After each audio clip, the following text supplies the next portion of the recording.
Hello students, नमस्कार। मैं विवेक कुमार आज फिर आपके सामने एक बेहतरीन चैप्टर भारत की नदियां लेकर आया हूं और इसके अंदर आपको आज भारत के अंदर जितनी भी नदियां निकलती है और आसपास के पड़ोसी देशों से जो नदियां आती है या वहां पर जाती है उनके बारे में आपको जानकारी दी जाएगी। सबसे पहले तो मैं आपको ये बता देता हूं कि नदियां है ना, या तो अपने से बड़ी नदी में जाके मिल जाती है और या फिर वो किसी ना किसी सागर में या फिर किसी झील में जाकर गिर जाती है। और आपको पता है कि भारत जो है ना वो नदियों से परिपूर्ण देश है स्टूडेंट्स, ठीक है। तो सबसे पहले हम बात करते हैं इसके अंदर सिंधु जल समझौता। स्टूडेंट, सिंधु जल समझौता क्या था? सिंधु जल समझौता है ना, विश्व बैंक जो है उसकी मध्यस्थता में भारत और पाकिस्तान जो है उसके अंदर आयूब खान तो पाकिस्तान से और जवाहरलाल नेहरू भारत से, उन दोनों के सिंधु जल समझौता 1960 में क्या करवाए गए थे?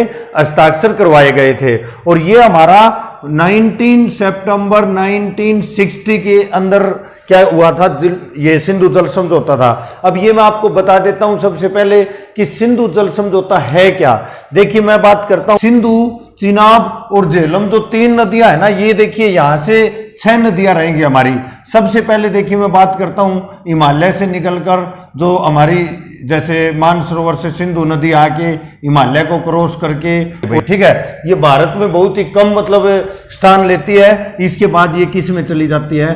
पाकिस्तान में चली जाती है, ठीक है। इसी प्रकार से फिर यहां से हिमालयन नदियां जो हमारी कौन सी, चिनाब नदी आके इसमें मिल जाती है, फिर हमारी झेलम नदी आ जाती है। तो ये तीनों नदियां जो है ना, ऊपर की 3 नदियां जो है ना, इनका 80% पानी तो किसके अंदर? पाकिस्तान यूज करेगा और 20% कौन करेगा? भारत यूज करेगा।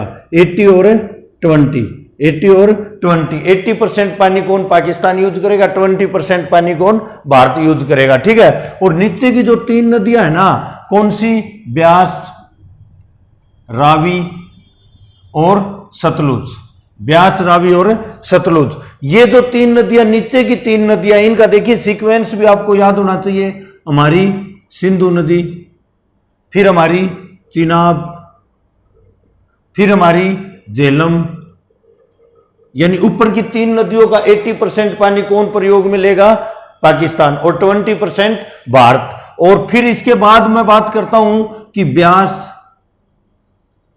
रावी और सतलुज, ये 3 नदियां जो है इनका 80% पानी कौन प्रयोग में लेगा? भारत, और 20% इनका पानी कहां जाएगा? पाकिस्तान के अंदर जाएगा स्टूडेंट्स, ठीक है। तो ये हमारी 6 नदियां ऊपर की हो गई हैं। और इसके अंदर मैं एक बात और बताता हूं कि जो हमारी 6 की 6 नदियां है ना, ये मतलब इधर जाकर या तो मतलब अरब सागर में गिरती है या फिर मतलब इसमें सिंधु में जाके मिल जाएंगी, ठीक है, पाकिस्तान से होते हुए। इसके बाद में बात करूंगा स्टूडेंट्स, ये हमारा था सिंधु जल समझौता और ऊपर की 6 नदियों की जानकारी। और अब जैसे सिंधु नदी जो है ना, ये 2880 किलोमीटर लंबी है स्टूडेंट्स। कितनी है? 2880 किलोमीटर लंबी रहेगी भाई, ठीक है। इसके बाद में बात करता हूं गंगा की। गंगा नदी के बारे में यदि मैं आपको बताता हूं, सबसे पहले क्या होता है? एक जानवी नदी आती है। क्या आती है? एक जानवी नदी। और कहां तक आएगी वो? गोमुख तक आएगी। कहां तक आएगी? गोमुख तक आएगी। और गोमुख के पास आने के बाद इसका नाम हो जाता है भागीरथी। क्या हो जाता है? भागीरथी नाम हो जाएगा। और जो भागीरथी नदी है ना, इसके ऊपर एक बात और बता देता हूं, टिहरी बांध है। कौन सा है? टिहरी बांध है, ठीक है। और फिर इधर से हमारी भागीरथी नदी आकर और यहां पर मतलब कौन सा? गंगोत्री जो है ना, गंगोत्री कौन सी है? अलकनंदा। अलकनंदा, भागीरथी और अलकनंदा दोनों गंगोत्री में आके मिलती है और यहां से फिर क्या होती है? हमारी गंगा बन जाती है, ठीक है। और ये गंगा हमारी यहां से मतलब उत्तराखंड से होते हुए, यूपी से होते हुए और कहां जाएगी? ये बांग्लादेश में जाएगी। कहां जाएगी? बांग्लादेश में, ठीक है। और बांग्लादेश में जाने से पहले इसके अंदर यहां देखिए यमुनोत्री जो जगह है उत्तराखंड के अंदर, वहां से कौन? यमुना नदी आएगी। क्या आएगी?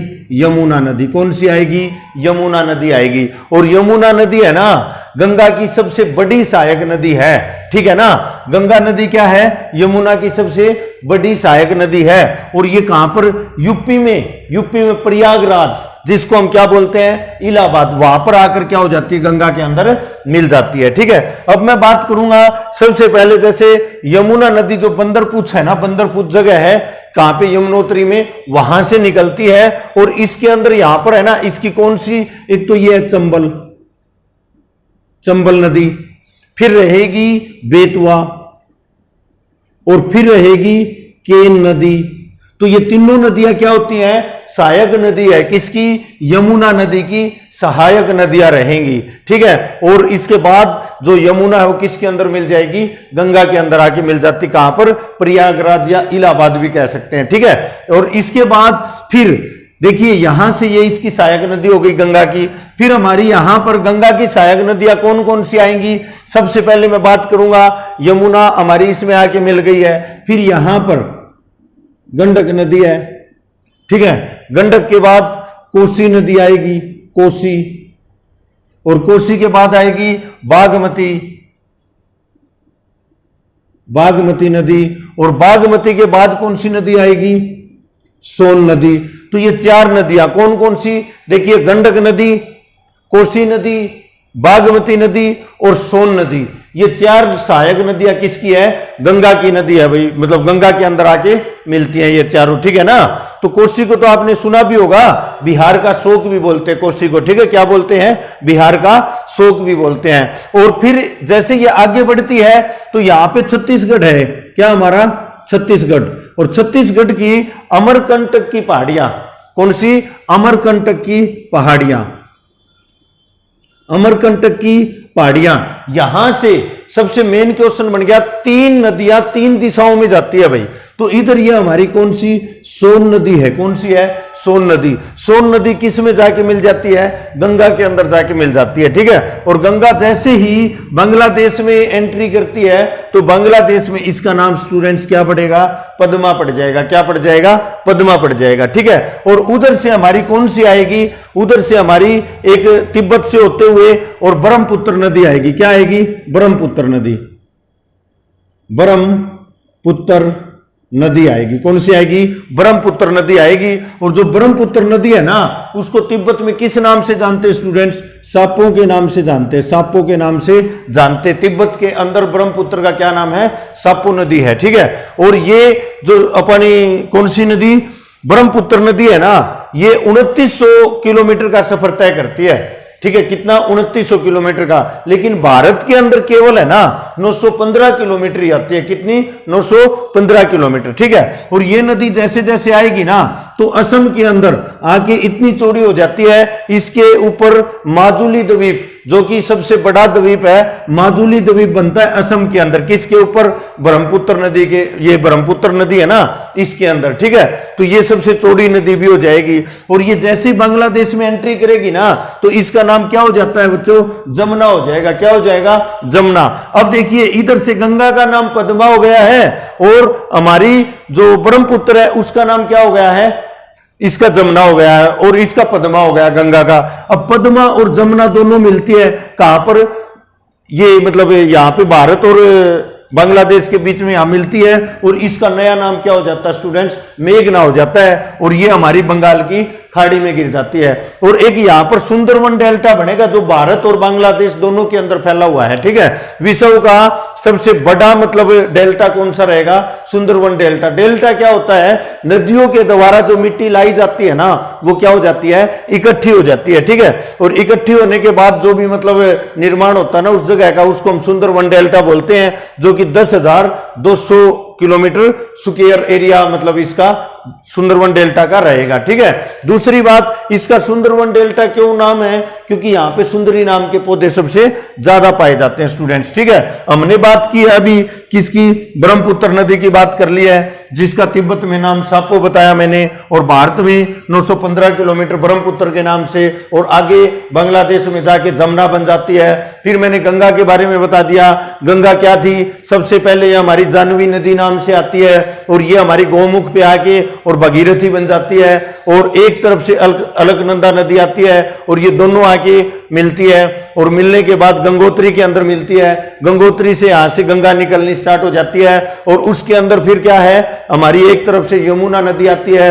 यमुना नदी की 3 चंबल, बेतवा और केन मैंने क्या बताई है, 3 सहायक नदियां, और वो यूपी के प्रयागराज के अंदर यानी इलाहाबाद में आके मिल जाती है, जिसको हम संगम भी कहते हैं। और उधर से हमारी 4 सहायक नदियां कौन सी, गंडक, कोसी, बागमती और सोन। ये नदियां हमारी किसके अंदर आके मिलती है, गंगा के अंदर आके मिलती है। आगे जाने के बाद छत्तीसगढ़ अमरकंटक के अंदर से एक नदी आएगी, सोन नदी, वो गंगा के अंदर मिल जाती है। और फिर यहां से बांग्लादेश में एंट्री करके पद्मा नाम हो जाता है, ब्रह्मपुत्र का नाम जमुना हो जाता है, दोनों मिलकर मेघना बनाती है। और भारत और बांग्लादेश के अंदर कौन सा, सुंदरवन डेल्टा का निर्माण भी करती है। तो ये हमने मतलब नदी की है कौन सी, हमने सिंधु नदी कर ली है, ठीक है, चिनाब कर ली है, झेलम करी है, ब्यास की है, रावी की है, सतलुज की है। और सतलुज जो नदी है ना, सतलुज नदी पे कौन सा इराक, ये मतलब सतलुज नदी पे भाखड़ा बांध बना हुआ है। कौन सा, भाखड़ा बांध भी किसके ऊपर बना हुआ है भाई, सतलुज नदी के ऊपर भाखड़ा बांध बना हुआ है, ठीक है।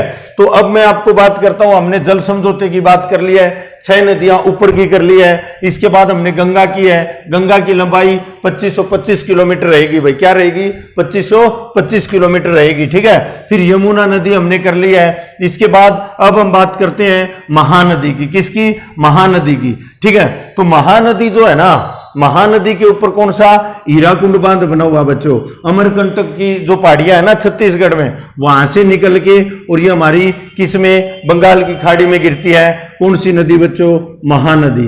कौन सी, महानदी उधर जाकर गिरती है। और इसी के ऊपर कौन सा, हीराकुंड, जो कि सबसे लंबा बांध है, वो बना हुआ। महानदी के बाद फिर हम बात करेंगे बच्चों किसकी, नर्मदा नदी की, किसकी, नर्मदा नदी की। ये नर्मदा नदी है, ये भी हमारी छत्तीसगढ़ की अमरकंटक की पहाड़ियों से निकल के और इधर आकर अरब सागर में गिर जाती है। और इसके नीचे हमारी कौन सी, सतपुड़ा की जो पहाड़ियां है ना, ये मतलब जंगल है, वहां से एक नदी निकलती है जिसका नाम है ताप्ती।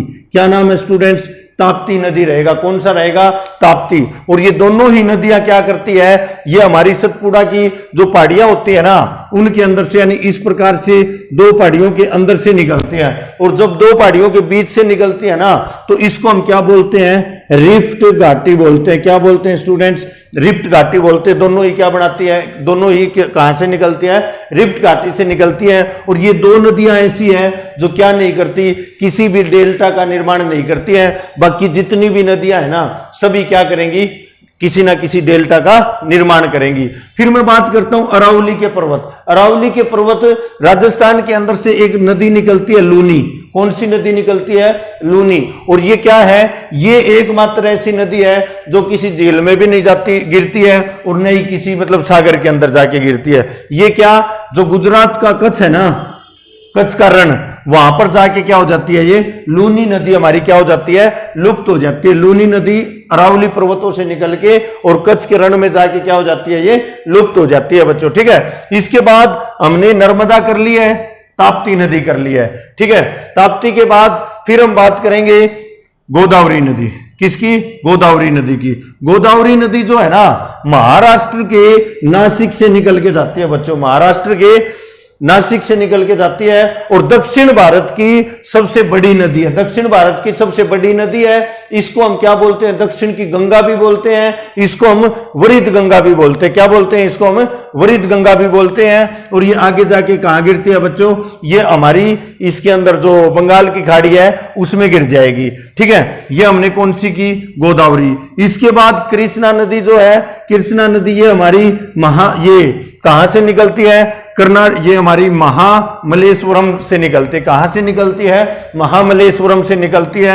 और कहां पे जाके गिरती है, बंगाल की खाड़ी में गिर जाती है बच्चों। किस में गिर जाती है, बंगाल की खाड़ी में। फिर हम बात करते हैं कावेरी नदी की। कावेरी नदी जो कर्नाटक के अंदर से निकलती है और कर्नाटक से जाके और कहां पे, शिव, ये मतलब बंगाल की खाड़ी में गिरती है।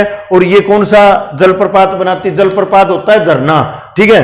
तो ये शिव समुद्रम जलप्रपात बनाती है, यहां पर आके क्या बनाती है, शिव समुद्रम जलप्रपात बनाती है।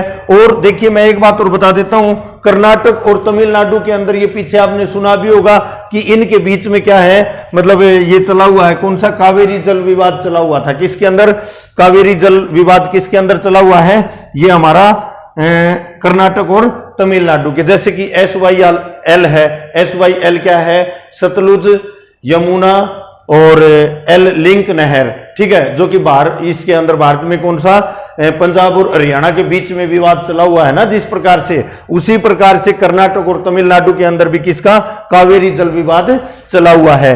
तो इस प्रकार से ये हमारी क्या थी, भारत की नदियां थी। इनके कुछ विशेष पॉइंट्स जो और भी है वो मैं आपको बता देता हूं। सबसे पहले देखिए, झेलम नदी के किनारे पर है ना, झेलम नदी जो है ना, झेलम नदी, उसके किनारे पर कौन बसा हुआ है बच्चों, इसके किनारे पर श्रीनगर बसा हुआ। कौन सा, श्रीनगर बसा हुआ है। जम्मू जो है वो चिनाब नदी के किनारे पर बसा हुआ है बच्चों। एक कृष्णा नदी जो थी ना, इसके ऊपर कौन सा, नागार्जुन बांध है स्टूडेंट्स। कौन सा, कृष्णा नदी जो है, कृष्णा नदी पर कौन सा, नागार्जुन बांध भी है। नागार्जुन बांध किसके ऊपर है, कृष्णा नदी के ऊपर नागार्जुन बांध रहेगा हमारा, ठीक है। तो इसके अंदर अब हम जैसे कि एक बात और करते हैं कि सिंधु, सतलुज और ब्रह्मपुत्र, सिंधु, सतलुज और ब्रह्मपुत्र तीनों नदियां क्या करती हैं, ये हिमालय जो है ना, हिमालय उसको क्रॉस करके आती है स्टूडेंट्स, ठीक है। कि क्या इसको क्रॉस करके आती है, हिमालय को क्रॉस करके आती है, ठीक है। इसके बाद मैं बात करता हूं नर्मदा, ताप्ती और महानदी। कौन सी, नर्मदा, ताप्ती और महानदी, महानदी ये रही।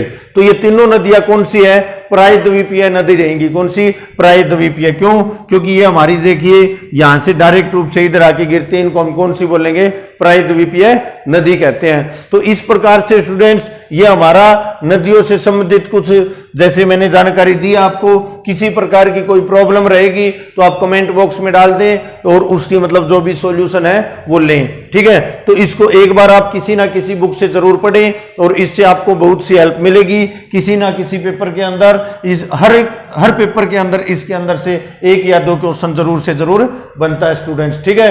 तो आज के लिए इतना ही रहेगा। थैंक यू, जय हिंद, जय भारत।